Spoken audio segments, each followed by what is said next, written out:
अस्सलाम वालेकुम नाज़रीन, सराबर खताब से मुखातिब है। पाकिस्तान का ट्विटर इस वक्त बंद है। पाकिस्तान में एक्स यानी जिसे ट्विटर आप कहते हैं उस तक रसाई नहीं हो सकती, लिहाजा मालूमात का जो फ्लो है बहुत ज्यादा रुक गया है। लेकिन उसी दौरान पाकिस्तानी अदालतों ने बहुत सारे ऐसे फैसले दिए हैं जिन फैसलों पर आप आने वाले टाइम में देखेंगे कि रिएक्शन आएगा और तगड़ा रिएक्शन आएगा। कुछ वीडियोस आ रही हैं लेकिन लोगों को अभी समझ नहीं आ रहा, चूंकि इंफॉर्मेशन का फ्लो अभी बहुत ज्यादा कम है। लेकिन कुछ ऐसे फैसले आए, मेरे ख्याल में लार्जली इन पर मुआशरे में डिबेट होनी चाहिए थी, डिस्कशन होनी चाहिए थी। लेकिन बहरहाल पाकिस्तान की सुप्रीम कोर्ट ने, काजी फाइज ईसा साहब ने, ये बड़े हसास नौयत के मामला थे, सेंसिटिव नौयत के मामला थे, लेकिन इनके ऊपर फैसले जारी कर दिए हैं। ट्विटर के ऊपर एक ट्रेंड भी मौजूद है इस हवाले से। साथ साथ एक जेआईटी बना दी गई है और उस जेआईटी के अंदर अगेन पाकिस्तान के खुफिया इदारों को शामिल किया गया है। यानी पाकिस्तान के अंदर जो जो बोला है, जिस जिसने बातचीत की है, किसी का नाम लिया है, कोई तज्जिया किया है, खबर दी है, जाहिर है उनको तलब किया जाएगा। और ये मामला इलेक्शन के हवाले से है, लिहाजा ये अगेन एक जेआईटी, इससे पहले काजी फाइजा साहब के हवाले से जेआईटी बनाई गई थी, तो जेआईटी पर जेआईटी बन रही है। असल मसले को छोड़कर मसले पर बोलने वालों को बुलाया जा रहा है। यानी बोला क्यों है कोई, इस चीज को देखना है। यानी जेआईटी का मकसद यह है कि बोलने वाले को रोकना है, बोलने वाले को बात करने से आपने रोकना है। साथ साथ एक और बड़े बड़े प्रोमिनेंट जर्नलिस्ट साफी हैं, उन्हें अचानक से साइडलाइन कर दिया गया है। और वो क्यों साइडलाइन हुए? तजियाकार हैं, पाकिस्तान के प्रोमिनेंट न्यूज चैनल्स के ऊपर बैठते हैं, लेकिन वो गायब हैं। और वो गायब किस तरह से हुए हैं, कहां पर हैं, क्या उनका सिस्टम है, उस हवाले से बातचीत करते हैं। लेकिन ये जो फैसला है जिसके ऊपर बहरहाल वकला ने बहुत सारे उन्होंने प्रोटेस्ट किया है, और ये फैसला ये है कि सुप्रीम कोर्ट का तौहीन कुरान करीम और कादियानियत की तरवीज की दिफात निकालने का हुक्म। अब ये बड़ा सेंसिटिव नौयत का मामला है, इस पर काजी फैसला और सुप्रीम कोर्ट ने एक फैसला दिया है। सुप्रीम कोर्ट ने तौहीन कुरान करीम और कादियानियत की तरवीज के मुकदमात में से तौहीन कुरान और कादियानियत की तरवीज की दिफात हज़्फ करने का हुक्म दे दिया है। चीफ जस्टिस ऑफ पाकिस्तान की जानिब से जारी फैसले में तहरीर किया गया है कि मजहबी आजादी इस्लाम के बुनियादी खुसूसियात में से है कि इससे मुंसलिक अफराद ने कुरान पाक से रहनुमाई नहीं ली। आइन के आर्टिकल 20 के मुताबिक हर शहरी को मुकम्मल मजहबी आजादी हासिल है। आइन हर मजहब और फिरके को अपने मजहबी इदारे खोलने की इजाजत देता है। यानी हर फिरके को और किसी भी तरह की कोई मालूमात अगर फैलाना चाहता है तो वो अपने इदारे पाकिस्तान के अंदर खोल सकता है, और उसकी इजाजत काजी साहब ने दे दी है। मुतलका हुकाम अगर कुरान पाक से रहनुमाई लेते तो शायद मुकदमा ही दर्ज ना होता। अदालती फैसले में कहा गया है कि मुलजिम मुबारक सानी को 7 जनवरी 2023 को गिरफ्तार किया गया था। मुलजिम के खिलाफ मुकदमा चिनियोट के थाना चनाब नगर में 6 दिसंबर 2022 को दर्ज किया गया था।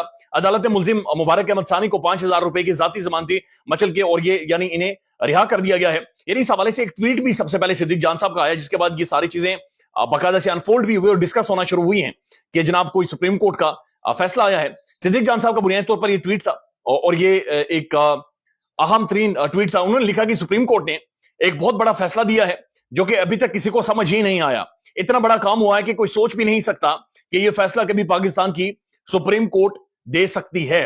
अब जो वकला ने प्रोटेस्ट किया है वहां पर बाकायदा से ये लिखा गया है कि जनाब काजी फाइज ईसा साहब, हुदूद अल्लाह से तजावुज मत करो। अगर तुम यानी बुनियादी तौर पर ये बहुत सारी मजहबी मामलात है और ये एक ऐसा फैसला है कि जिसके ऊपर ज़ाहिर डिबेट और डिस्कशन होगी, पाकिस्तान में इस पर बातचीत की जाएगी, चूंकि हसास नौयत का मामला है और इसको मजीद रिविजिट किया जाना चाहिए और देखा जाना चाहिए कि जो खास तौर पर इजाजत दी गई है कि आइन के आर्टिकल 20 के मुताबिक हर शहरी को मुकम्मल मजहबी आजादी हासिल है। आइन हर मजहब और फिरके को अपनी मजहबी इदारे खोलने की इजाजत देता है। तो पाकिस्तान ज़ाहिर है एक इस्लामिक स्टेट, एक इस्लामिक रियासत है। पाकिस्तान आइन के मुताबिक पाकिस्तान एक इस्लामी जमहूरियत पाकिस्तान है, लिहाजा ये बहुत सारी सेंसिटिव चीजें हैं जिनको देखने और समझने की जरूरत है। लेकिन इस पर फैसला सुना दिया गया है। अब एक और मामला है और ये मामला है जीआईटी के हवाले से, और ये हुआ ये है कि वफाकी काबीना ने इलेक्शन कमीशन और सरकारी अफसरान के खिलाफ इंतखाबात के दौरान सोशल मीडिया पर मजमूम मुहिम चलाने वालों के खिलाफ 5 रुकनी आला सतही जीआईटी कमेटी कायम करने की मंजूरी दे दी है। एडिशनल डीजीएफआईए के सरबराही में कायम कमेटी में आईएसआई और आईबी के अफसरान शामिल होंगे। यानी ये मामला यह है कि वफाकी काबीना ये कह रही है कि इलेक्शन कमीशन और सरकारी अफसरों के खिलाफ इंतखाबात के दौरान, यानी पाकिस्तान के धांधली ज्यादा इंतखाबात जिनके दौरान ब्यूरोक्रेसी के ऊपर सवाल उठ रहे हैं, बड़े संजीदा नौयत के सवाल, यानी इंतखाबात से पहले ही उठना शुरू हो गए थे। इलेक्शन से पहले ही बाकायदा काजी फाइजा साहब के सामने पटिशंस गई थी। आधी रात को उन्होंने अदालत भी लगाई थी और आधी रात को मशाल यूसुफज़ई साहबा की, यानी उन्होंने उनके साथ बड़ी बदतमीजी से रवैया पेश आया उनका, और लाहौर हाई कोर्ट के मौजूद जजेस के हवाले से भी सख्त रिमार्क्स थे। तो ये मामला है कि जनाब अब एक जेआईटी बना दी गई है कि सोशल मीडिया पर जो सरकारी ऑफिसर्स हैं उनके खिलाफ कोई मुहिम चलाई गई है। आपको याद होगा कि आज से कुछ दिन पहले मरियम नवाज शरीफ साहबा ने एक ट्वीट किया, और मरियम साहबा ने एक ट्वीट किया था कि जनाब जो भी पाकिस्तान के ब्यूरोक्रेट्स या सरकारी ऑफिसर्स के हवाले से बातचीत कर रहे हैं या कोई मुहिम चला रहे हैं, उन्हें आने हाथों से निपटा जाएगा, यानी उन्हें छोड़ा नहीं जाएगा। और उसके बाद फौरी तौर पर जेआईटी बना दी गई है। यानी मरियम साहबा जो भी पाकिस्तान में बातचीत करती हैं, फिर उसके बाद पाकिस्तान के इदारों पर मबनी एक जेआईटी बना दी जाती है फौरी तौर पर अहकामात और कार्रवाई उसके ऊपर शुरू कर दी जाती है, फौरी तौर पर लोगों को बुलाना और घसीटने का सिलसिला भी पाकिस्तान में शुरू करवा दिया जाता है। तो इस समझ से बाहर है कि मरीम साहबा जिनका पॉलिटिकल करियर अभी तक लॉन्च नहीं हुआ, जिनकी लॉन्चिंग आने वाले दिनों में होनी है, जिसके लिए बाकायदा से जो डिजाइनर्स हैं, जो महंगे महंगे कपड़े बनाते हैं, ब्रांड बनाती हैं खवातीन, मुख्तलिफ जो ब्रांड्स हैं, डिजाइनर्स हैं, बहरहाल उनसे भी राब्ते किए जा रहे हैं कि कौन से कपड़े मरीम साहबा पहनेंगी।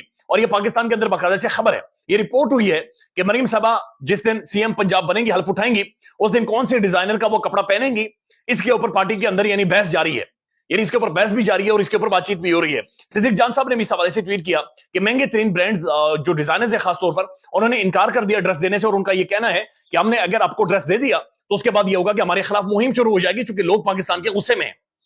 ये पाकिस्तान के लोग बहुत ज्यादा गुस्से में, यानी जिन्हें रोटी नहीं मिल रही, तो उस मुल्क में, और एक ऐसा सूबा, पाकिस्तान का सबसे बड़ा सूबा कि जहां पर सबसे ज्यादा गुर्बत है, वहां पर उनकी जो सीएम बनने जा रही हैं, सरपरस्त बनने जा रही हैं, जहां पर शाह और यानी सियाह और सफेद का फैसला वो करने जा रही हैं, उनके लिए मसला यह है कि कौन से डिजाइनर का वो ड्रेस पहनेंगी, कौन से ब्रांड का वो लिबास पहनेंगी जब वो हल्फ उठाएंगी।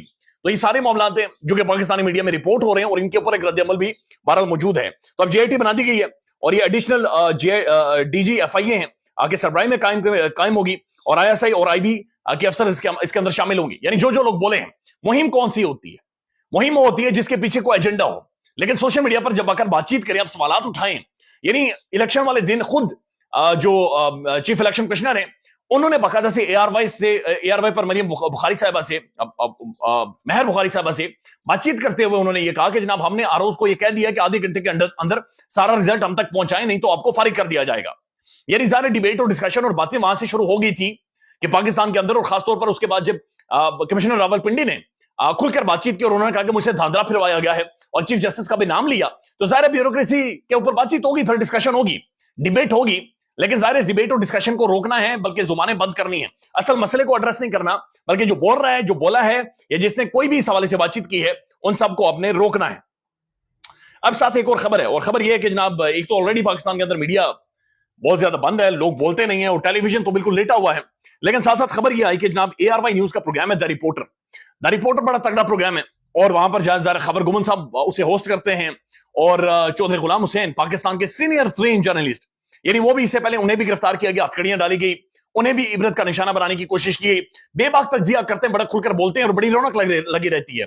सीनियर हैं, यानी उनके अंदर जो नए नए तज्जियाकार उभर कर आते हैं, उससे हटकर थोड़ा तज्जिया देते हैं, यानी वो अपनी मादरी जुबान में गुफ्तगू कर पंजाबी में बातचीत करते हैं, बहुत बड़ी मिसालें देते हैं, कहावतें और कहानियां भी बड़ी सुनाते रहते हैं। तो ARY की जो ट्रांसमिशन थी, उसको 4 चांद अगर किसी ने लगाई थी इंतखाबात के दौरान, तो चौधरी गुलाम हुसैन साहब ने लगाई थी। बड़े जबरदस्त और एक रख रखाव वाली शख्सियत हैं, एक इंतहाई तहजीब वाले बुजुर्ग हैं हमारे, एक बड़ी रौनक है, लेकिन उन्हें द रिपोर्टर प्रोग्राम से साइडलाइन कर दिया गया है। खबरें ये आ रही हैं कि जनाब ARY की ही किसी साफी ने, किसी बंदे ने किसी से शिकायत की, या फिर कहीं पर उनके कोई कॉन्टेक्ट से उन्होंने बातचीत की और चौधरी गुलाम हुसैन साहब को साइडलाइन करवाया है। ये भी खबरें आ रही हैं कि चौधरी गुलाम हुसैन साहब चूंकि बार बार अपने प्रोग्राम में फॉर्म 45 का जिक्र करते थे, और वो ये कहते थे कि जनाब फॉर्म 45 के मुताबिक फैसले दें, और ये जो कमिश्नर रावलपिंडी हैं, उन्होंने भी जो तजवीज दी थी, जो सोल्यूशन दिया था इस सारे किया, उसका उन्होंने कहा था कि फॉर्म 45 सामने लेकर आए और फॉर्म 45 के मुताबिक फैसले करें। तो उन्होंने उसके बाद चौधरी साहब को साइडलाइन कर दिया गया है, और कुछ साफी यानी तारिक मतीन साहब ये भी रिपोर्ट कर रहे हैं कि ARY को कहा गया है कि अब मूव ऑन करें, आगे बढ़े, छोड़ें, चौधरी साहब को भी छोड़ें और फॉर्म 45 को भी छोड़ें और धांधली को भी छोड़ें, अब आगे बढ़ें। नई हुकूमत बनने वाली है, नई हुकूमत के बारे में बातचीत करें कि नई हुकूमत के लिए कौन कौन से चैलेंजेस होंगे और ये किस तरह से दूध और शहद की नहरें बहेंगी। तो ये कुछ इस वक्त हो रहा है पाकिस्तान में, जो कि समझ से बाहर है। बल्कि बहुत सारी चीजें समझ में आ रही हैं, लेकिन नजर आ रहा है। अल्लाह ताला पाकिस्तान पर रहम करे, अल्लाह ताला पाकिस्तानी मीडिया पर रहम करे, और जो JIT बना दी गई है, उस JIT में जो लोग आएंगे, अल्लाह ताला उनके ऊपर भी रहम करे। ख्याल रखिएगा, अल्लाह हाफिज।